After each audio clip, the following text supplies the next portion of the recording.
संबल के साथ पाप किया था, उनको उसके पाप की सजा मिलेगी। जनपद संबल में शासन द्वारा लिए गए निर्णय के अनुसार एक एटीएस की यूनिट है, उसको स्थापित किया जा रहा है। हरकतुल मुजाहिदीन अलकायदा इन इंडियन सब कॉन्टिनेंट, उसके साथ साथ सिमी, सामू, ISIS, इस तरीके के सभी संगठनों के लोग हैं यहाँ पे एक्टिव रहे हैं। भविष्य में भी इस तरीके की कट्टरपंथी सोच रखने वाले, रेडिकल सोच रखने वाले दूसरे लोगों के लिए खतरा ऐसे लोग हैं, उन सबको भी उनकी भी जांच जरूरी है। योगी राज में होगा आतंकवाद पर सीधा हमला, और अब यूपी के संभल में आतंकी मंसूबों पर पड़ेगा ताला, क्योंकि देश के दुश्मनों को नेस्तनाबूद करने के लिए यूपी की योगी सरकार संभल में एंटी टेररिस्ट स्क्वाड का एक थाना खोल रही है, जहां कट्टरपंथियों और आतंकवादियों के खिलाफ चलेगा सीधा ऑपरेशन।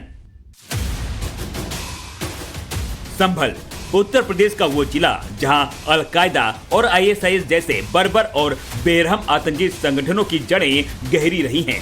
उसी संभल में ATS की नई फील्ड यूनिट जल्द शुरू हो रही है, जो दहशतगर्दी की साजिशों को जड़ से उखाड़ फेंकेगी और दहशतगर्दों को उनके अंजाम तक पहुंचाएगी। संभल का आतंकवाद के साथ एक पुराना कनेक्शन रहा है, चाहे हम आईसिस की बात करें, अलकायदा की बात करें या लश्कर की बात करें। इन सबों के साथ जो संभल का कनेक्शन है वो निकल के सामने आया है, और कई सारे जो लोग हैं संभल के, विशेष रूप से कई सारे जो युवा हैं, उनका कनेक्शन जो आतंकवादी संगठन है उनके साथ जो है वो नजर आ रहा है। चाहे दुबई की बात करें, पाकिस्तान की बात करें, उसका कनेक्शन भी निकलकर सामने आया है। तो संभल की संवेदनशीलता को देखते हुए ये एक बड़ा कदम उठाया गया है, और अब ATS की जो टीम है वो यहां पर आएगी, ताकि संभल जो है वो किसी तरीके से आतंकवादी गतिविधि में संलिप्त ना रहे और यहां से जो तमाम ऑपरेशंस हैं उनको अंजाम दिया जा सके। आसपास के जो जिले हैं उनकी भी मॉनिटरिंग यहीं से की जाएगी। जब ATS का थाना यहां पर खुलेगा तो यहां से जो पूरा ऑपरेशंस है उसको यहां पर जो है वो देखा जाएगा, यहां से मॉनिटर किया जाएगा। इसके अलावा संभल में भी लगातार जो ऑपरेशंस हैं यूपी ATS की, वो यूपी ATS की जो टीम है वो करते हुए यहां पर नजर आएगी। दरअसल संभल पुलिस ने यूपी सरकार को एक कॉन्फिडेंशियल रिपोर्ट भेजी थी, जिसमें संभल के 20 से ज्यादा ऐसे लोगों के नाम थे जो आतंकी गतिविधियों में संलिप्त रहे हैं। इस रिपोर्ट में पुलिस ने अलकायदा, हिजबुल, ISIS और सिमी जैसे आतंकी संगठनों से स्थानीय लोगों के जुड़े होने के पुख्ता सबूत दिए थे। इसी कॉन्फिडेंशियल रिपोर्ट के बाद योगी सरकार ने संभल में ATS की फील्ड यूनिट तैनात करने का फैसला लिया। 24 नवंबर 2024 को हुई हिंसा और उससे पूर्व जितने भी यहाँ पे आतंकवादी संगठन के सदस्य या फिर मुखिया एक्टिव थे, उन सब लोगों को मद्देनजर रखते हुए शासन द्वारा ये निर्णय लिया गया कि यहाँ पे एक ATS की फील्ड यूनिट है, उसको स्थापित किया जाए। वर्तमान में प्रथम दृष्टया इसको चौकी सत्यव्रत है, उसमें अस्थायी रूप से चलाया जाएगा, और बाकी उसके लिए जगह चिन्हित कर ली गई है जहाँ पे परमानेंट रूप से इसको सेटअप किया जाएगा। नवंबर 2024 में संभल में शाही जामा मस्जिद के सर्वे पर भड़की हिंसा ने पूरे देश को हिला दिया था। हिंसा की जांच रिपोर्ट में दावा किया गया है कि संभल में कई आतंकी संगठन सक्रिय हैं, तो वहीं ये जिला अलकायदा, हरकतुल मुजाहिदीन और ISIS जैसे आतंकी संगठनों के रिक्रूटमेंट का हॉटस्पॉट बन चुका है। CBI और NIA की रिपोर्ट्स में संभल को कई बार हाई रिस्क जोन करार दिया गया। बीते कुछ वर्षों में इस जमीन को आतंकियों ने अपने टेरर नेटवर्क की नर्सरी बना लिया था, और यहां से अलकायदा और हिजबुल मुजाहिदीन से लेकर ISIS से जुड़े आतंकी दबोचे जा चुके हैं। हरकतुल मुजाहिदीन के भी कई आतंकवादी यहाँ से पकड़े गए, लेकिन अलकायदा जो है वो प्रमुखतया यहाँ पे बहुत मजबूती के साथ में मौजूद था, और उसके साथ साथ सिमी के काफी लोग यहाँ पे एक्टिव थे। बाटला हाउस में भी संभल हिंसा के कई सारे लोग पकड़े गए हैं, जो कि दर्शाता है कि यहाँ के ज्यादातर लोग हैं उनका दिल्ली का और संभल का डायरेक्ट कनेक्शन रहा है। तो उसके लिए मुझे लगता है ये एक बहुत ही अच्छा निर्णय है, जिसमें ATS की टीम है वो इन लोगों पे जो देश की राष्ट्रीय सुरक्षा को खतरा पहुंचाते हैं उसके लिए लगी रहेगी। संभल को अलकायदा और ISIS के रिक्रूटमेंट का हॉटस्पॉट क्यों कहा जा रहा है, वो भी जान लीजिए। संभल के दीपा सराय का रहने वाला मौलाना आसिम उमर अलकायदा इंडियन सब कॉन्टिनेंट का सरगना था। आसिम उमर हरकतुल मुजाहिदीन, तहरीक तालिबान जैसे आतंकी संगठनों से भी जुड़ा था। जुलाई 2016 में अमेरिका ने आसिम उमर का नाम आतंकियों की ग्लोबल लिस्ट में डाला और सितंबर 2019 में अफगानिस्तान के हेलमट प्रांत में ड्रोन हमले में उसे मार गिराया। 16 दिसंबर 2015 को दिल्ली पुलिस की स्पेशल सेल ने दीपा सराय निवासी मोहम्मद आसिफ को गिरफ्तार किया था। दावा है कि उस समय आसिफ अलकायदा का इंडियन चीफ था। 7 साल की सजा काटकर आसिफ 2023 में रिहा हुआ। 17 दिसंबर 2015 को आसिफ के मददगार जफर मसूद की गिरफ्तारी हुई थी। मसूद पर आरोप था कि वो अलकायदा के लिए युवाओं की भर्ती कर रहा था। नवंबर 2023 में संभल से 2 युवकों की अरेस्टिंग हुई। दावा है कि ये ISIS से जुड़े थे और लोगों को आतंकी संगठन से जोड़ने के काम में लगे थे। नवंबर 2023 में गिरफ्तार हिजबुल आतंकी अहमद राजा का निकाह संभल में हुआ था। संभल की दीपा सराय का निवासी उस्मान पाकिस्तान की लाहौर सेंट्रल जेल में बंद है। संभल से जुड़े इन दहशतगर्दों के टेरर कनेक्शन पाकिस्तान से लेकर अफगानिस्तान तक बताए गए। आतंकवाद की इस राह ने संभल पर एक दाग लगा दिया जो दशकों बाद भी बरकरार है और इसी के चलते खुफिया एजेंसियों की रडार पर संभल रहा है। जनपद संभल में उल्लेखनीय है कि पूर्व में अलकायदा इन इंडियन सब कॉन्टिनेंट उसके मुखिया उसका चीफ आतंकवादी है मौलाना आसिम उमर, वो भी यहीं का रहने वाला था और उसके अन्य साथी भी जो यहाँ से कई फरार हैं, लाहौर की जेल में बंद हैं या फिर सजा काट के आए हैं और यहाँ पे अपना सामान्य जीवन यापन कर रहे हैं। वो सभी लोग कस्बा संभल से बिलोंग करते थे। मौलाना आसिम उमर है एक ऐसा व्यक्ति था, इसको अमेरिका ने ड्रोन स्ट्राइक के अंदर जो कि ग्लोबली डेजिग्नेटेड टेररिस्ट था, अफगानिस्तान के हेलमंड प्रोविंस में मार गिराया था। रिसेंटली एक मोहम्मद उस्मान नाम का व्यक्ति है जो कि लाहौर की सेंट्रल जेल में बंद है। उसका वेरिफिकेशन आया था जो कि 2015 में दिल्ली की स्पेशल सेल द्वारा दिल्ली में जो मुकदमा लिखा गया था उसका वांछित अपराधी है। ये मौलाना आसिम उमर के साथ में ही वहाँ पे अफगानिस्तान और पाकिस्तान के अंदर वहाँ पे अलकायदा ज्वाइन किया था। उसके अलावा सरजील नाम के एक व्यक्ति हैं, एक अख्तर नाम का व्यक्ति है। इस तरीके के 5 लोग हैं कुल जिनको चिन्हित किया गया है जो कि भगे हुए हैं और कुख्यात आतंकवादी हैं।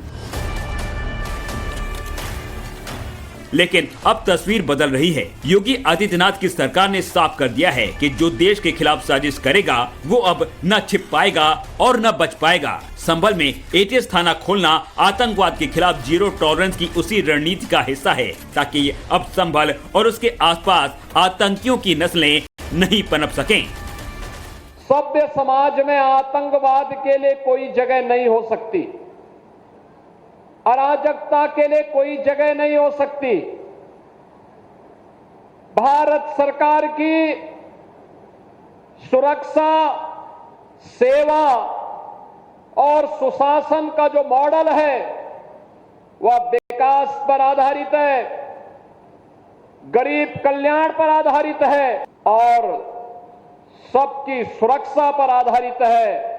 लेकिन अगर कोई सुरक्षा में सेंध लगाने का दुस्साहस करेगा तो उसके लिए जीरो टॉलरेंस की नीति के तहत उसको जिस भाषा में समझेगा उस भाषा में उसका जवाब देने के लिए आज ये नया भारत तैयार है।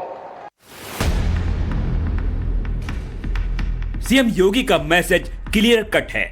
संभल में ATS की मौजूदगी दहशतगर्दों और कट्टरपंथियों को सीधी चेतावनी है कि अब देश के खिलाफ हर साजिश को चकनाचूर कर दिया जाएगा और कट्टर सोच की जड़ें संभल से लेकर आसपास के जिलों से उखाड़ दी जाएंगी। आतंक के हर सांप को फन उठाने से पहले उसी जमीन पर कुचल दिया जाएगा जहां वो पनपा है। विभिन्न आतंकवादी संगठन जिसमें हरकतुल मुजाहिदीन, अलकायदा इन इंडियन सब कॉन्टिनेंट, उसके साथ साथ अलीगढ़ मुस्लिम यूनिवर्सिटी के जो ISIS मॉड्यूल था उसके लड़के और जो चौथा सिमी है उसके भी सदस्य यहाँ पे एक्टिव रहे हैं। तो मुझे लगता है कि ये एक ऐसी जगह है जहाँ पे पुलिस के सहयोग के लिए और ATS के सहयोग के लिए पुलिस है, दोनों मिल के काम करेंगी ताकि इस तरीके की सोच वाले अलगाववादी और ये टेररिस्ट कट्टरपंथी सोच वाले लोगों पे नजर रखी जा सके। ATS यूनिट के पास आधुनिक तकनीक, हथियार और स्पेशली ट्रेन्ड कमांडो होंगे जो संदिग्ध गतिविधियों पर तुरंत कार्रवाई कर सकेंगे। जाहिर है संभल में ATS की मौजूदगी से हालात बदलेंगे। हर संदिग्ध गतिविधि पर तुरंत कार्रवाई होगी और इसके लिए फिलहाल जामा मस्जिद के ठीक सामने सत्यव्रत पुलिस चौकी में ATS का अस्थायी थाना खोलने की तैयारियां की गई हैं। इस स्थान को रणनीतिक लिहाज से चुना गया है क्योंकि यह इलाका संवेदनशील माना जाता है। संभल की सड़कों पर अब आपको यूपी एटीएस की टीम नजर आएगी। यूपी एटीएस का नया थाना जो है वो संभल के अंदर भी बनने जा रहा है और ये नया थाना कहां बनेगा इसको लेकर जो जगह है उसको भी चिन्हित कर दिया गया है। लेकिन अस्थायी तौर पर सत्यव्रत पुलिस चौकी जो कि संभल की नई पुलिस चौकी थी और विवादित स्थल के ठीक सामने बनाई गई थी, वहां पर अस्थायी तौर पर जो एटीएस की टीम है वो मौजूद रहेगी और अपना जो पूरा ऑपरेशन है वो यहां से लीड करेगी। इस वक्त हम संभल में मौजूद हैं। संभल का ये सत्यव्रत पुलिस चौकी है। ये देखिए, ये सत्यव्रत पुलिस चौकी के अंदर का कमरा है और यहां अगर आप देखेंगे तो इस तरीके से कुछ जो बेड है वो लगाए गए हैं। जब एटीएस की टीम यहां पर आएगी तो यहीं पे रुकेगी, यहीं पे वो लेटेगी, यहीं पे आराम करेगी और इसी में केबिन बनाया जाएगा। ये जो आप देख रहे हैं इसी के अंदर जो पोर्शंस हैं वो लगाए जाएंगे, पार्टीशन लगाया जाएगा और यहीं पे जो केबिन है वो बनाई जाएगी और ये अस्थायी थाने के रूप में जो एटीएस की टीम है वो यहां से ऑपरेट करते हुए नजर आएगी और संभल में जो ऑपरेशन है उसको अंजाम देगी। आप देखेंगे तो यहाँ पर एक एक जो बेड है इसमें दो दो जो सीट है वो लगाया गया है। ऊपर आप देखिए एक सीट है, नीचे आपको एक सीट नजर आएगा, तो दो सीट जो है वो यहाँ पर लगाया गया है और एटीएस की टीम जो है वो बहुत जल्द यहाँ पर आकर अपने जो ऑपरेशन है उसको यहाँ से ऑपरेट करना शुरू कर देगी।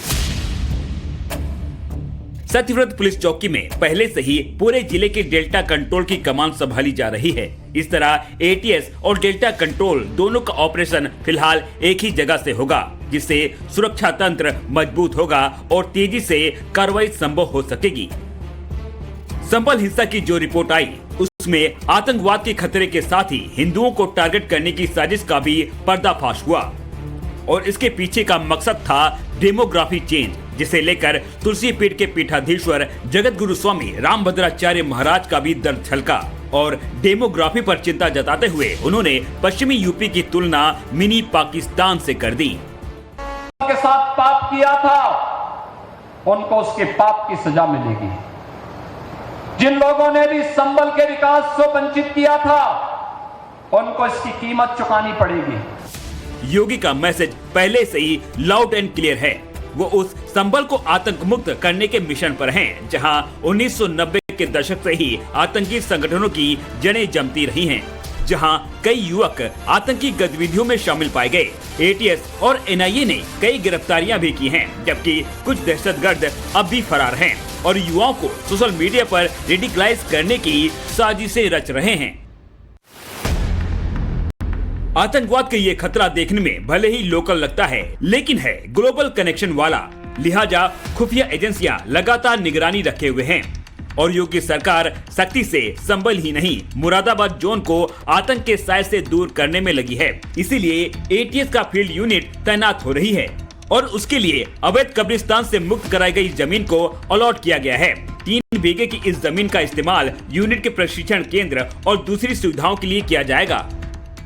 एटीएस की अभी जो मौजूदगी है वो अस्थायी तौर पर सत्यव्रत पुलिस चौकी के अंदर की गई है, लेकिन जो परमानेंट थाना है वो बनाने के लिए जो जगह है वो चिन्हित किया जा रहा है और संभल के अंदर ही जो ये जगह है उसको चिन्हित किया जा रहा है, जहां पर एटीएस का जो परमानेंट थाना है वो बनाया जाएगा और एटीएस फिर यहां से ऑपरेट करेगी। संभल की संवेदनशीलता को देखते हुए लगातार जो यूपी सरकार और प्रशासन है वो अलर्ट मोड पर था और यही कारण है कि एटीएस को जो है वो अब जिम्मेदारी दी जा रही है संभल की शांति बहाली के लिए। ये जो आप जगह देख रहे हैं यहीं पे चिन्हित किया गया है संभल में जो अगला एटीएस का थाना बनना है यहीं पे उसको बनाया जाएगा और यही कारण है कि यहाँ पर जो एक बुलडोजर है वो भी चलाया गया था। जो कब्रिस्तान यहाँ पर बाकायदा था जो सरकारी जमीन पर बना हुआ था, इसको यहाँ से खाली कराया गया है और इसी जगह को चिन्हित किया गया है अब यहाँ पर एटीएस का थाना बनाने के लिए। आप देखेंगे यहाँ पर जो बाउंड्रीज लगाए गए थे, जो पिलर लगाए गए थे, इनको यहाँ पर तोड़कर हटाया गया है और संभल प्रशासन की तरफ से ये पूरी कार्रवाई की गई थी और अब जो है इस पूरी जगह को चिन्हित किया गया है जहां पर एटीएस का जो थाना है वो बनाया जाएगा और एटीएस जो है वो फिर यहीं से ऑपरेट करेगी। योगी सरकार की इस आक्रामक रणनीति से जाहिर है कि संभल अब सिर्फ खतरे की पहचान नहीं बल्कि राष्ट्रीय सुरक्षा के नए किले के रूप में उभर रहा है और एटीएस की मौजूदगी नापाक मंसूबा रखने वालों को सीधी चेतावनी दे रहा है कि अब यहाँ न सिर्फ आतंकियों और कट्टरपंथियों की देश विरोधी गतिविधियों पर प्रहार होगा बल्कि उनके टेरर नेटवर्क को भी मिट्टी में मिला दिया जाएगा, आतंकी अड्डों को नेस्तनाबूद कर दिया जाएगा। संभल से अभिषेक राज के साथ ब्यूरो रिपोर्ट, टाइम्स नाउ, नव भारत।